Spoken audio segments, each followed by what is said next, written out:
I'm the Secretary of MESC. Thank you so much for attending the Future of K-12 Field Trips 2020 to 2021. We would like to thank Valentina Quesada, who reached out to MESC about doing some kind of program where school coordinators and others who work with school groups can sort of come together and talk and share about what they're doing. And we do hope that this program allows everyone to brainstorm how to move forward with planning school trips at their institutions. And so with that, we will actually get started with our presentations. So our first presentation will go over to Karen. Hi there, everybody. How are you? Nice to see you. Thank you, Amanda, for having me. And also thank you to Valentina for asking. I work with Valentina directly on some of our school programs. So my name is Karen Anderson. I'm the Arts and Enrichment Coordinator for Pasadena Unified School District. I have been in many a Google Meet and or Zoom call nonstop since all of this began. And we are coming up with a lot of creative solutions for what it might look like to reopen schools in the fall. It'll be interesting to hear from the other school districts who are here as well. But our purpose today is to really think about the lens of arts education and outreach into our museums.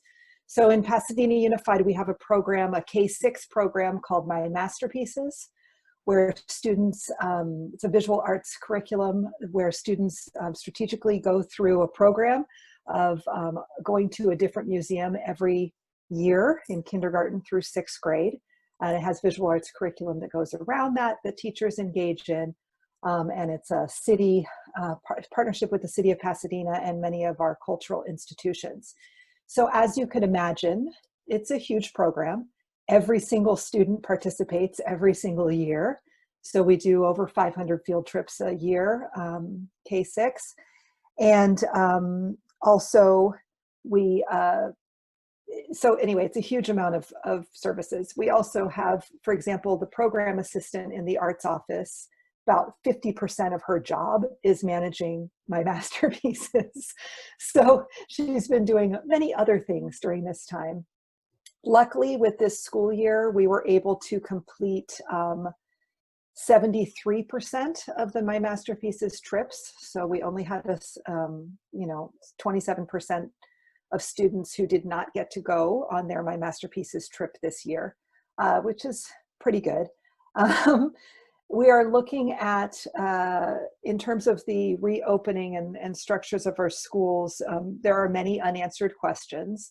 We're right now going through a process of committees working on different parts of the process and looking at, what does sort of phase 1, phase 2, phase 3 look like, and how might we include the other phases as we progress through the phases.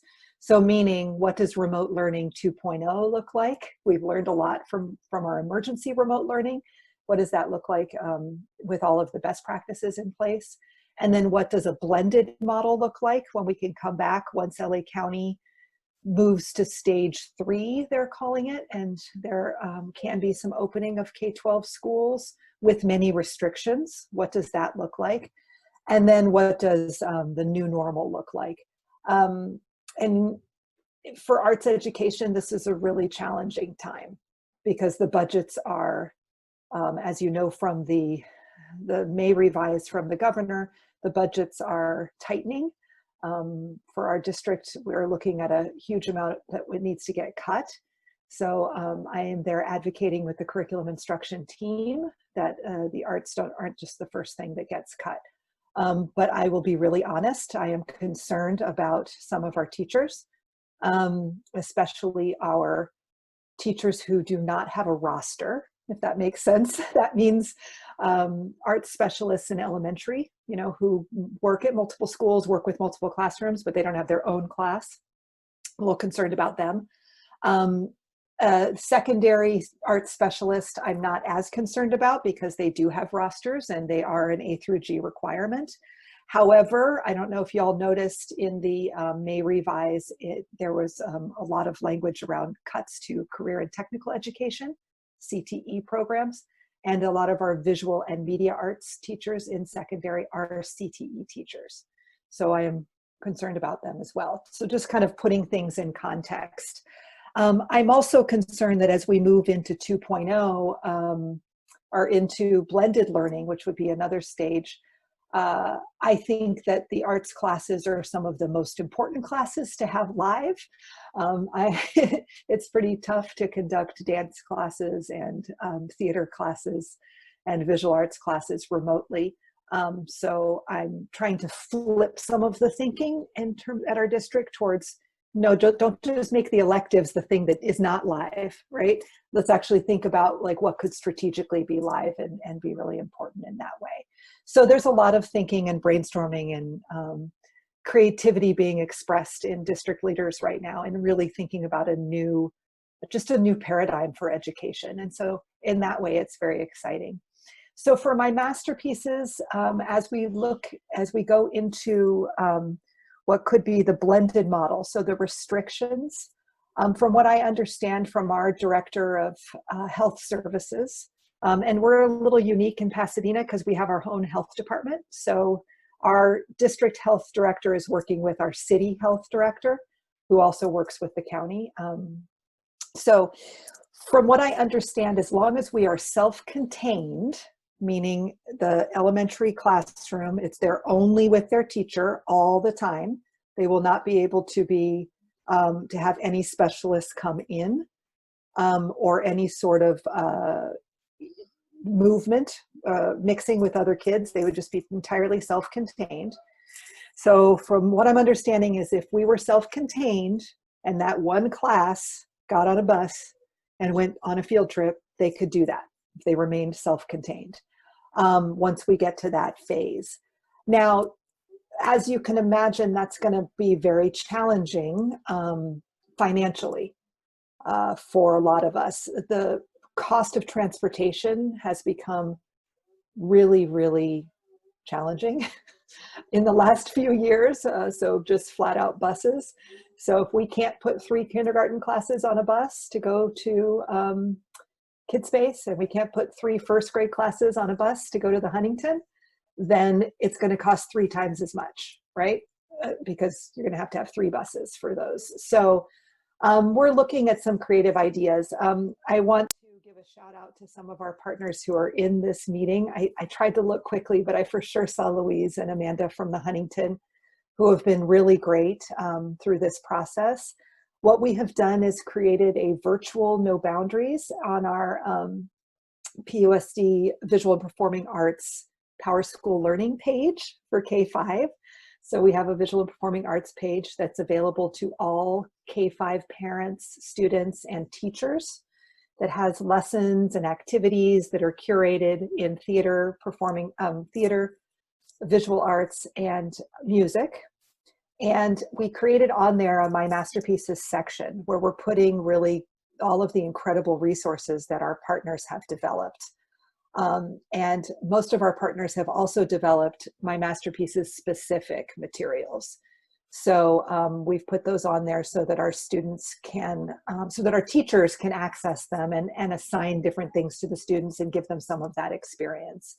So we'll be looking at expanding that portion of it and thinking about how our partners might be able to come into those self-contained classrooms virtually via live stream, perhaps, or do some other sort of interactive activities, even though they're not present when we're either in remote learning 2.0 or in the blended learning time. So I am going to jump on here really quickly. I'm really sorry. I am keeping time today. That's all we are just past the 5-minute mark, and I want to make sure that we get to the other presenters. But thank you so much. We are going to have a Q&A portion for everyone to be able to ask you even more questions about the work that you're Those were the pieces. Thank you. Of course. And for now, I think the next person that we're going to hand it off to is Mireya. Hi, my name is Mireya Alonso, and I'm the K-12 arts specialist over visual arts, and my co-worker is here too, Jessica Williams. Just chime in, Jessica, if you'd like to, but we work together in the arts education branch, and we help to manage just different things, not just visual arts, but I oversee the elementary itinerant teachers, visual art teachers, and we do a little bit of everything. We have the music, dance, theater, and as well, teachers that travel all over the district to deliver instruction. Right now, we're working on getting everybody, you know, on like the virtual platform in different ways. There's Schoology. There's so many things that we've been working with to provide instruction virtually. It is, yeah, it's a very challenging task to be able to move to online when you have just a mass amount of visual arts teachers. There's almost close to 500 secondary teachers, but of course they're managed locally in their local districts and by their school. We manage the elementary program, which is, we have 200 teachers traveling all over the district. We provided a lot of PD on how to do, you know, virtual teaching and just virtual instruction. And it can look various different ways because our teachers, the challenge is getting them on a specific platform. So they've been developing a lot of websites. We provided a lot of resources for parents and students to look to things that we approve to navigate, you know, instruction, because not everything that you can go to is a safe place to just explore. Jessica could probably elaborate on that, because that's the kind of the first thing that we did just right off the bat when we were trying to get ready to take a lot of the teachers online, and the proper way to do it, because once you move online, there's a lot of things to look out for, and how do kids conduct themselves online. So we have to create, you know, a lot of PD around that. So that is the first thing that we always have to look out for: the safety of the teachers and their positions, and the safety of parents and the students as they navigate through that platform.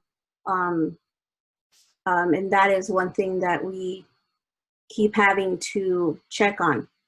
And of course, instruction, what it looks like, what's the best way. And we have the freedom to create our own lessons and how to deliver instruction, and being able to have instruction be accessible to everyone. And as you know, this large district is very challenging because some students don't have internet. We provided resources for that, computers for kids and teachers as well, because you pretty much, one day you're at school and the next day you weren't. So you grab what you can, and you know, now you know you're able to go back to the classroom. But even that, to pick up things, not to go back. But yeah, those are the things. We were working a lot of different things just to support parents and students in different places where sometimes they don't have a device, even, you know, or we have call centers taking phone calls. And like Karen said, there's so many stages that we are having to navigate through as we move to like the unknown. Like, are we going to continue this way? Are we going to go back to work or school? And how would it be? We don't know those answers yet, but we're going week by week and just developing new ways of deliver instruction and what's the best way. But I can tell you teachers are doing it 3 different ways. And I encourage that, because not everything is accessible. If a student can read through a lesson or a parent, some students are not able to do that. So they do live lessons through Zoom. And sometimes the teacher's not able to get online, so teachers deliver lessons through PowerPoint or Keynote through an email, and then they insert it into their platform. But again, I always encourage teachers to provide instruction in different ways. As in regards to museums and all that, a lot of the resources we provide is virtual tours to museums, either self-guided or teacher takes them through the galleries and takes the students to that.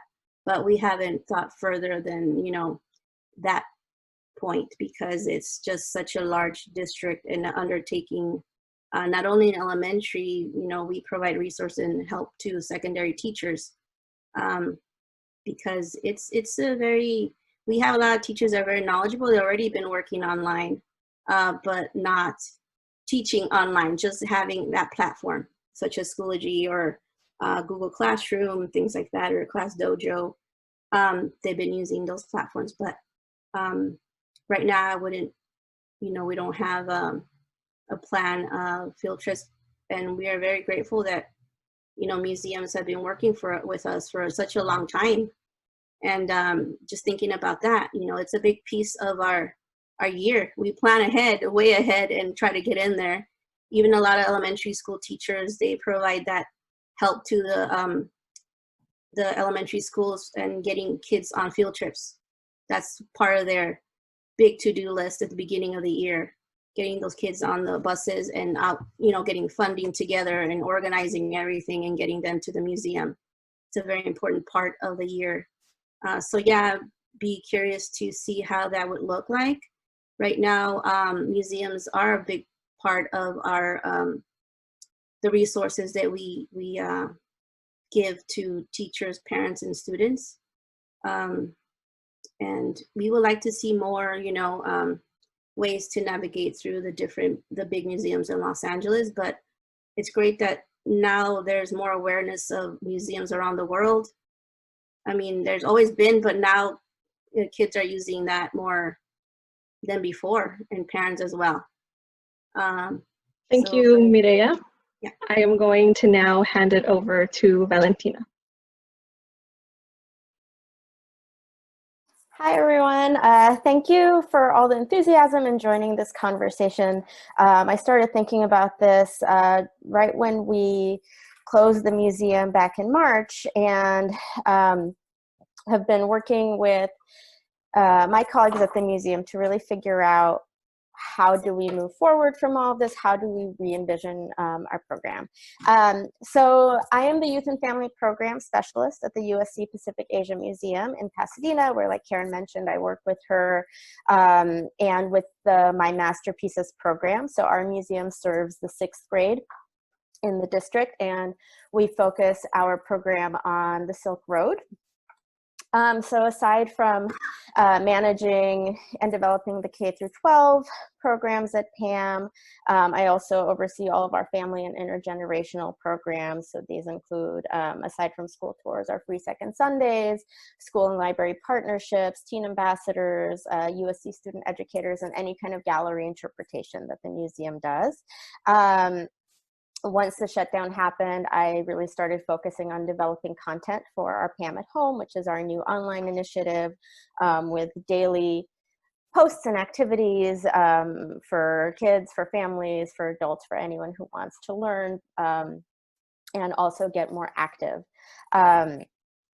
So that's what I've been focusing right now. So our regular field trip program is limited to 60 students. We are a small museum, and it is led by docents and teaching artists. So typically we break students up in half. Half of them go on a visit through the galleries with our docents, and the others go to our studio and do a hands-on art making lesson. So our lessons have been brush painting, calligraphy, origami, really exposing students to Asian art and Asian culture.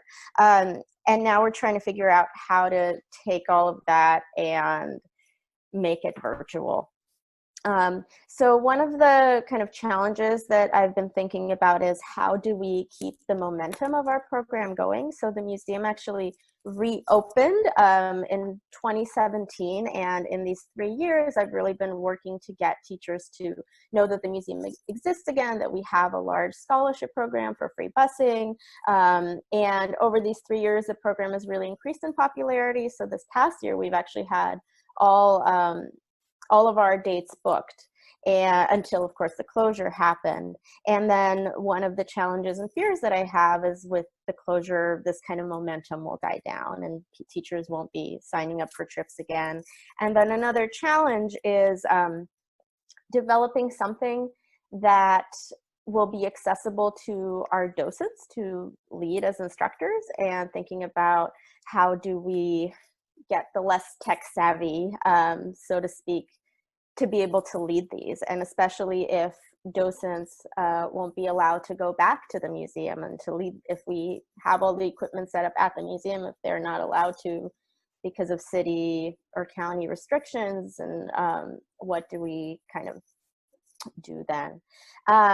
One of the things that we started exploring is actually asking teachers what they would like to see in a distance learning program, and we sent that out to all of our teachers. We only got a few responses, and I think part of that is because teachers are just really tired now and a little bit checked out.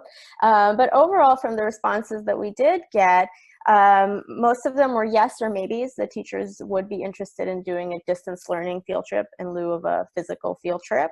They would be interested in object-based curriculum, live streamed art making workshops with teaching artists, and docent-led conversations.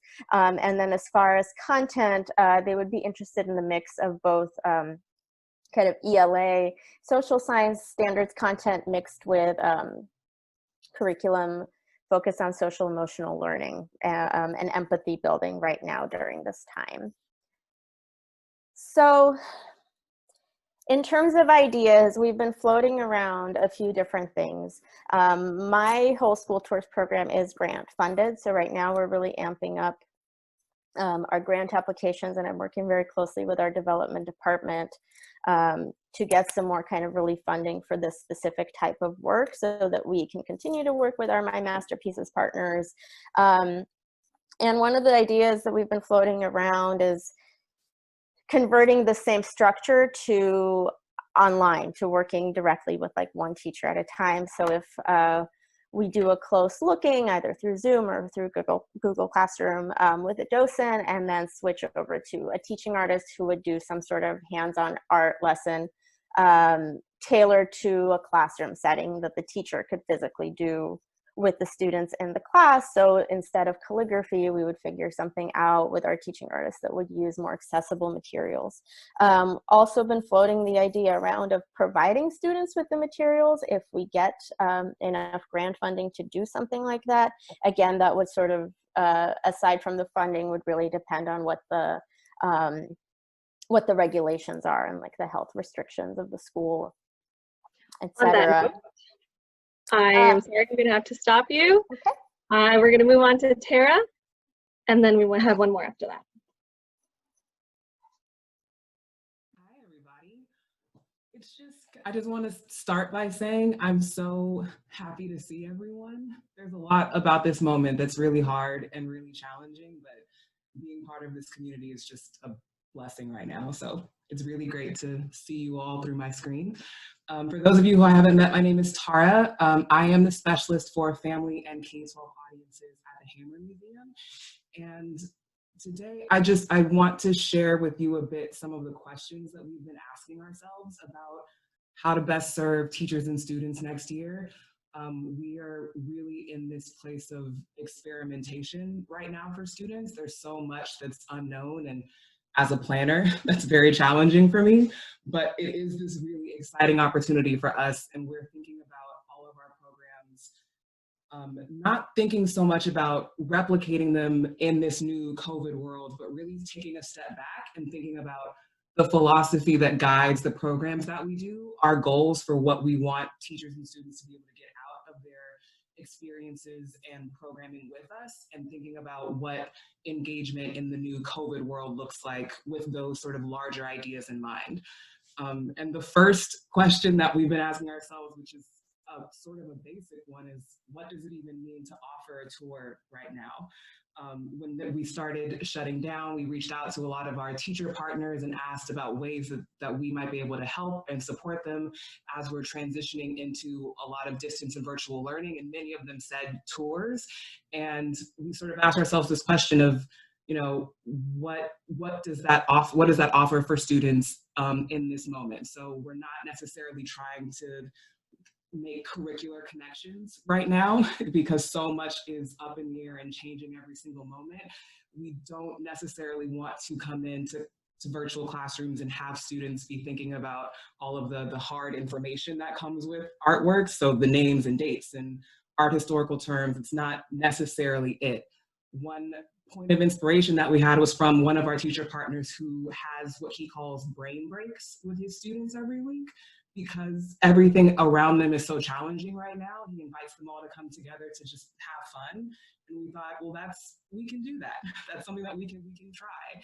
And so we've been preparing to start offering virtual tours. Our first one is going to be later on this week. And we're thinking about them as a way to use art to just have a good time together, to be able to give students a chance to think about anything other than the challenges that they're facing right now. Using our artworks as a way to provide a moment of peace, maybe a moment of quiet, and just like a moment of fun for classes and students. It seems to be what the teachers want from us right now, and so we're going to be trying to offer that.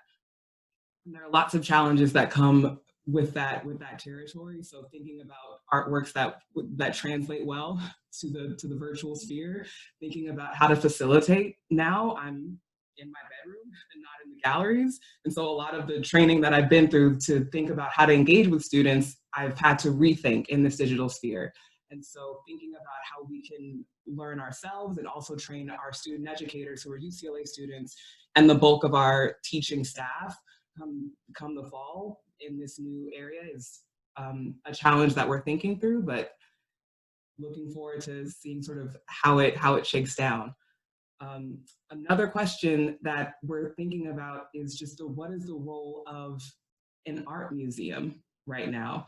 So how are students using art in this new sort of COVID world? If they're anything like me, who've been watching a lot of Netflix, reading a lot of books, turning to a lot of music, what are students wanting from visual art right now? Are they making their own art as a way to sort of cope and learn and be creative and be challenged and inspired right now? And if so, how can we join them in that? How can we join their classrooms and join their teachers in helping them think through their own artistic practices?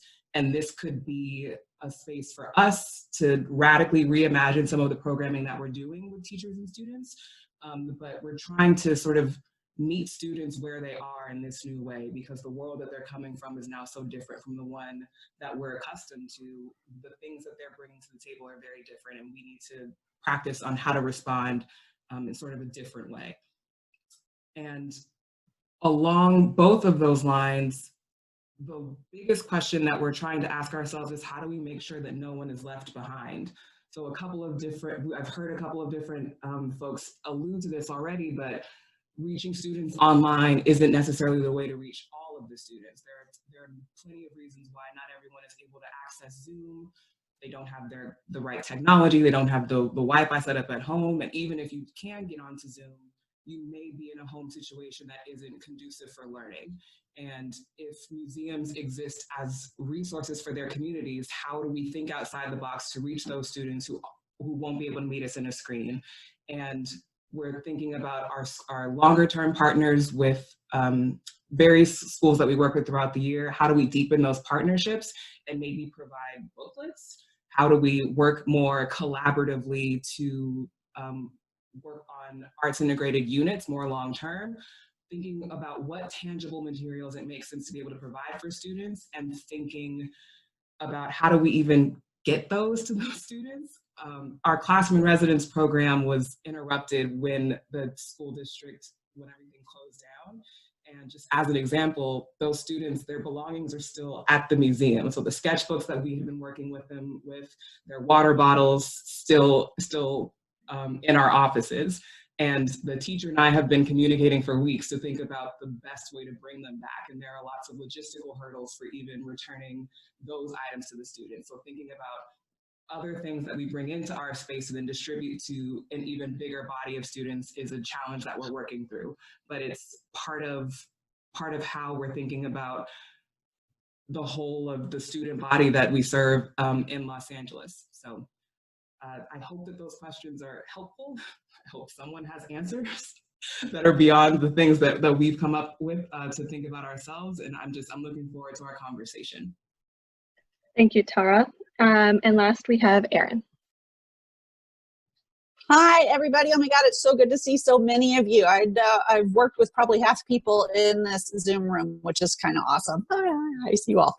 Thank you so much for coming today so we could talk about this. We've actually been calling places around the country, calling places around LA, trying to talk to and find out what other people are going out. And we also have sent out a survey because immediately LACMO has always focused very, very strongly on in-person programming, delivering programming directly to the schools, directly to libraries, in the classroom, taking the mobile trucks out. So when all of this went down, we had to, everybody say it with me, pivot to a much more digital. I actually saw a Museum Dreeke game that you had to take a shot every time somebody said pivot. We've had to pivot very quickly over to a digital production lineup so that we could do what everybody did, which was just, try to stay active in this field. As we've started moving really towards what's going to happen with schools in the fall, we wanted to hear from the teachers. So we sent out a survey to about 10,000 teachers across Southern California. We've had really good response from that. So we wanted to know, is there even a possibility that you're going to be taking a field trip in the fall or in the spring? 74% said that they were not going to be allowed to take field trips in the fall by their district, because that's how we phrased the question. Only 62% were saying that field trips would be possible in the spring. Many, many teachers mentioned in the comments that the budget cuts are going to be the real deciding factor. It's less come spring about the concerns around the virus than it is that they're just not going to have money for buses. There was general interest in online programming when we asked them. It was really fairly evenly split among the options that we gave them, which are pre-recorded videos in a series, live virtual programming, or a hybrid of those two. The hybrid won out just a little bit, but otherwise it was pretty much a third, a third, a third. We have heard a lot, of course, from teachers regarding the constraints on their schedules, and come the fall, what we're hearing more and more is that there's going to be some version of in-person schooling, but with smaller class sizes. For instance, the kids may go half of them go in the morning and half go in the afternoon, or things that will allow them to space students out in the classroom and on buses. So taking that into account, we are trying to say, okay, we need to be able to deliver digital programming to the schools that can handle both kids in the classroom or kids who are at home doing virtual classes. There was great interest in virtual tours from the teachers that we talked to when they said, it's just not going to be possible for us to come to the museum, but we would still love to have an experience with art with you. Preferably, they said that would be somewhere between 20 and 50 minutes long for a virtual tour. Many teachers mentioned the length of their class periods. So once you get up into middle school and high school, you're dealing with that, and most of them top out around 55 minutes. So going above that 50-minute mark, but I was surprised. I thought they were going to say shorter videos, but they are shorter virtual visits. So we're talking about these in sort of three categories: pre-recorded video series, live virtual programming that you can schedule. It's like a visit to your classroom. And we are very concerned about the students who don't have internet connectivity. So we're trying to figure out ways that we can turn these into self-contained kits that we can put together in a good safety conscious way and deliver either to schools that have signed up for our programming, or through the school lunch distribution program, as many of you were mentioning in the chat.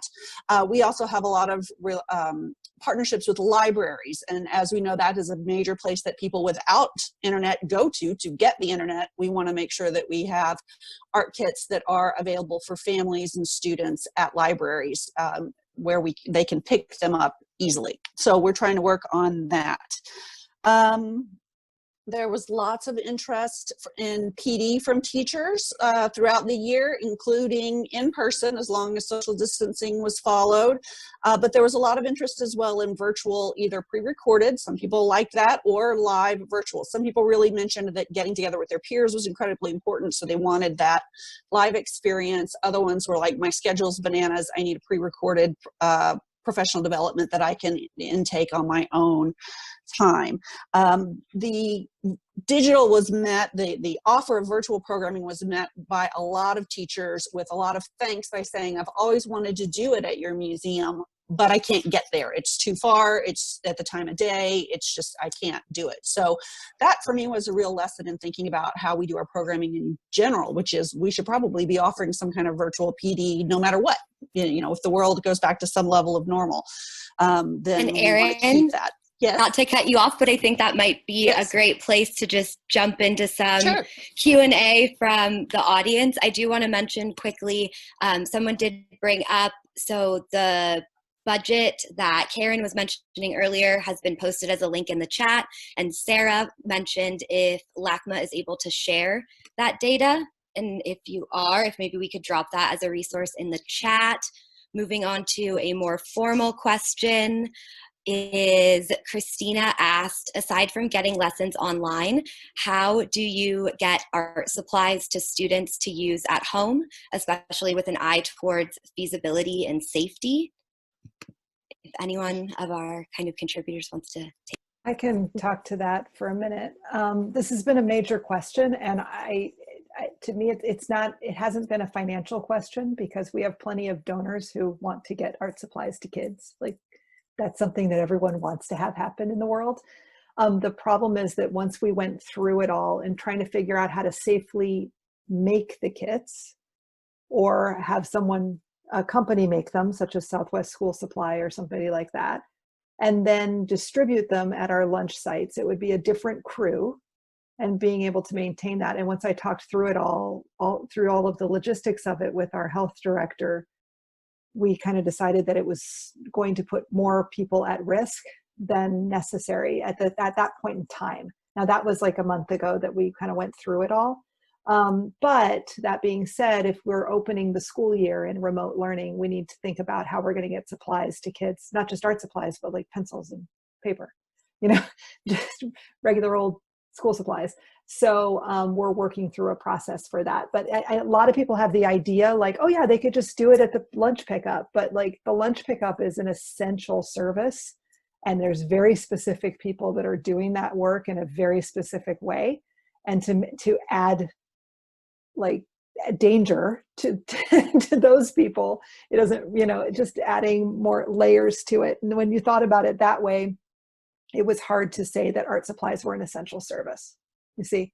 So that's where we kind of got to that place. So it's not that people don't want to do it and that the money isn't there. It's just figuring out the logistics of it. So we'll be figuring that out for starting the school year. The other thing, Tara, you were talking about returning supplies to kids. We are just not worrying about any of that. We're just going to wait it out. Where things are lying, they are lying. And that includes instruments, that includes Chromebooks. Every single child in our district has a Chromebook. They are keeping them over the summer. And anybody who has an instrument, they're keeping it over the summer. And when they come back to school, whenever we come back to school, they will bring those things back, and we'll deal with it then. Unless they're graduating seniors or leaving our district, we're trying to minimize risk as much as we possibly can. So. Does any of the other facilitators have points to add to that, or should we move on to a next question? No, Karen did a good summary. I don't see, okay, next question for time's sake. So Christina asked, a different Christina, so we're not preferizing just one person's question. I'm curious about funding changes you're all experiencing. One of our largest funders has shifted to only health-based funding for the next financial year. Perhaps maybe a voice we haven't heard, or if Karen has a great answer, I know we shared that resource. I can speak to that a little bit. We're applying for the NEH CARES MESCcares grant, and we're really seeking out opportunities that want to do distance learning right now and that are looking to support museums kind of during this time. So some of the grants that we're applying for, like even an IMLS grant, we're looking at how do we split that between our other departments and between my department. So I'm working with our curatorial and marketing, and like how to, if we were to get these funds, how do we kind of split that up so that it can really benefit most of our audience. But yeah, just like everybody, the budget, the education budget has been tremendously slashed. So, and a lot of our grants that we have already been approved for have created like modifications that we don't just have to restrict them to what we said we were going to do. So if obviously I won't be providing buses anymore, we could either use that money in another department that really needs it, or it could be used for salaries, or it could be used for whatever else the museum essentially needs. So that's been my experience so far with that. Okay, if no one else has anything to say about funding, I think this is kind of a great last question that maybe all of our facilitators can, it's a little broader, and I think it'll launch us into our breakout rooms with just some great next steps or brainstorming takeaways. There was a comment that some of the digital engagements are missing a communal experience and the physical exploration of space and topics. Do we think that digital has the capabilities to move beyond this common problem? Do we see digital as an advantage in terms of reaching audiences that weren't previously served? How, a future thinking question.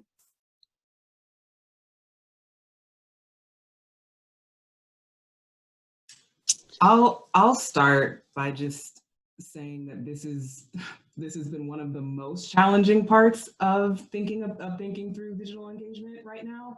For me, at least, I've had to sort of work through some of my own hangups about what gets lost in the virtual space. And I don't think that this is a permanent change to the way that we're going to be offering tours per se, or in-gallery experiences when it is safe to be able to welcome people back into the museum space. But I do think that this is going to be a very interesting and permanent shift to the full scope of what it is that we offer. So I think that moving forward, when we're able to be together again in real life, in the museum space and safe, that will be in addition to a lot of digital programming that we're all sort of forced to learn in this moment. So I'm excited to see what that looks like moving forward, but I don't know that this will be this is the beginning of this new world where this is the only method for programming.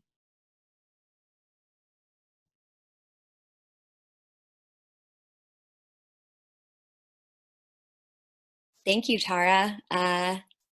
Erin, Karen, Valentina. Sure, I'll jump in there. No, I never think digital is going to totally replace what we do in person. Like everything that we do, it's a tool. It has its pros and its cons. It can be incredibly advantageous in terms of broadening your reach, but where distance is a real problem, and yet it doesn't, you'll never overcome the communal issue. I'm taking part right now in a bit of professional development that is really straining to make it work over Zoom meetings, and it's not at all the same, and there's no way that it could be. So, but like Tara says, I think this is, I think that museums in general have tended to lag a little bit when it comes to digital. I think museum education has in particular, because we so specialize in that face-to-face communal experience, been slow to see some of the advantages that may be available through digital education. I will tell a story that many people in the room have already heard. Back when I was starting out in museums, I worked in a very rural museum in Arkansas where we had nothing, no resources whatsoever. It was the brave early days of the internet in 94, 95, 96, and the Getty started putting out arts education resources on the web, and they saved my life. in this teeny little town, which was trying to serve a quarter of a state that was incredibly rural and incredibly poor, and the museum itself didn't have anything to work with. And those digital resources really did something for me as an emerging arts educator, and what I could do for my audiences that were there that I didn't have. So that has always stuck with me, the power of what digital can do in terms of reach. So I'm glad to see us, going at this, like really finding out what it really does well and where its spots are that it's not going to be the best choice, because it's just one tool in a big toolkit.